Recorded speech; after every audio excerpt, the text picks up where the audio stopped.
It does not matter what you bear, but how you bear it. Be stoic. Just do the right thing. Just keep going. You have power over your mind, not outside events. Realize this, and you will find strength. A Stoic is someone who transforms fear into prudence, pain into transformation, mistakes into initiation, and desire into undertaking. To be Stoic is not to be emotionless, but to remain unaffected by your emotions. Make the mind tougher by exposing it to adversity. When we are no longer able to change a situation, we are challenged to change ourselves. Stoicism, in our day, is not strength to overcome wishes, but to hide them. He suffers more than necessary, who suffers before it is necessary. If you are pained by any external thing, it is not this thing that disturbs you, but your own judgment about it. And it is in your power to wipe out this judgment now. There is no better way to grow as a person than to do something you hate every day. Everything that happens is either endurable or not. If it's endurable, then endure it. Stop complaining. If it's unendurable, then stop complaining. Your destruction will mean its end as well. Just remember, you can endure anything your mind can make endurable, by treating it as in your interest to do so. There is only one way to happiness, and that is to cease worrying about things which are beyond the power of our will. As long as you live, keep learning how to live. To err is human, but to persist in the mistake is diabolical. Think of the life you have lived until now as over, and, as a dead man, see what's left as a bonus and live it according to nature. Love the hand that fate deals you and play it as your own, for what could be more fitting? Stoicism teaches how to keep a calm and rational mind no matter what happens to you, and it helps you understand and focus on what you can control and not worry about and accept what you can't control. It is not the man who has too little that is poor, but the one who hankers after more. Keep your intention pure. Emotions will try to distract you. So keep going. That's the cure. The first rule is to keep an untroubled spirit. The second is to look things in the face and know them for what they are. The others obey their own lead, follow their own impulses. Don't be distracted. Keep walking. Follow your own nature, and follow nature along the road they share. That's what Stoicism is all about, learning to live a good life by developing peace of mind through confidence in one's ability to overcome adversity. Everyone hustles his life along, and is troubled by a longing for the future and weariness of the present.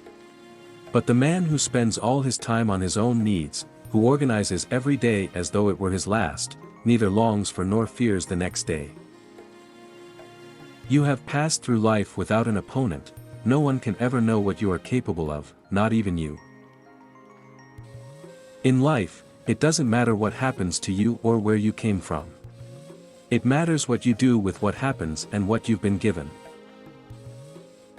It can ruin your life only if it ruins your character.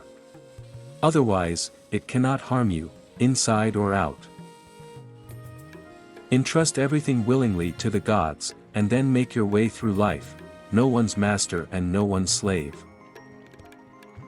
The chief task in life is simply this: to identify and separate matters so that I can say clearly to myself which are externals not under my control, and which have to do with the choices I actually control. Where then do I look for good and evil? Not to uncontrollable externals, but within myself to the choices that are my own.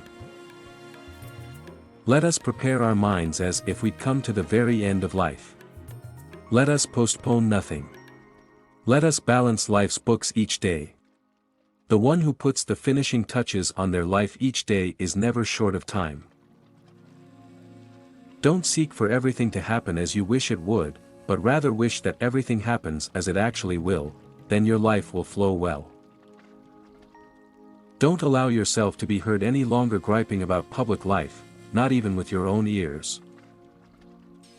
I have often wondered how it is that every man loves himself more than all the rest of men, but yet sets less value on his own opinion of himself than on the opinion of others. Accept the things to which fate binds you, and love the people with whom fate brings you together, but do so with all your heart. Life without love would be a strange thing. But don't be surprised if you get burned. Whoever then understands what is good, can also know how to love, but he who cannot distinguish good from bad, and things which are neither good nor bad from both, can he possess the power of loving? To love, then, is only in the power of the wise.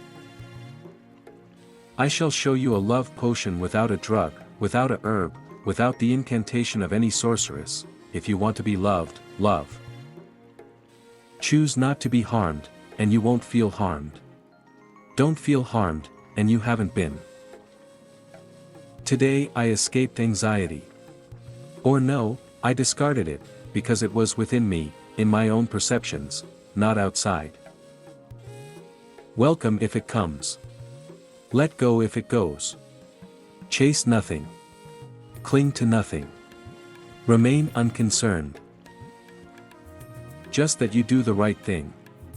The rest doesn't matter. No person has the power to have everything they want, but it is in their power not to want what they don't have, and to cheerfully put to good use what they do have. The phrase that I use the most to myself in my head is one word: accept. Complaining does not work as a strategy. We all have finite time and energy. Any time we spend whining is unlikely to help us achieve our goals. And it won't make us happier. External thoughts are not the problem. It's your assessment of them, which you can erase right now.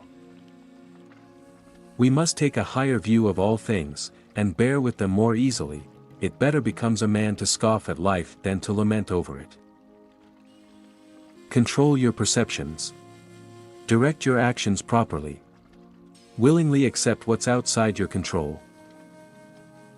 You should live in such a way that there is nothing which you could not as easily tell your enemy as keep to yourself. Just keep in mind, the more we value things outside our control, the less control we have. If change is forced upon you, you must resist the temptation to overreact or feel sorry for yourself. What you're supposed to do when you don't like a thing is change it. If you can't change it, change the way you think about it. Don't complain. We are more often frightened than hurt, and we suffer more in imagination than in reality. The average man is a conformist, accepting miseries and disasters with the stoicism of a cow standing in the rain. Stoicism is the wisdom of madness and cynicism the madness of wisdom. The basic philosophy of Stoicism is that you have nothing real external to your own consciousness, that the only thing real is in fact your consciousness. The Stoicism that comes from endurance has something of death in it. Stoicism, understood properly, is a cure for a disease. The disease in question is the anxiety, grief, fear, and various other negative emotions that plague humans and prevent them from experiencing a joyful existence. Stoicism is designed to be medicine for the soul. Stoicism is not a matter of gritting your teeth. It's about seeing things differently so that you do not need to grit your teeth. Effortless stoicism will come when you have dismantled everything in your mind that produces reactions. Stoicism and silence does not serve us nor our communities, only the forces of things as they are.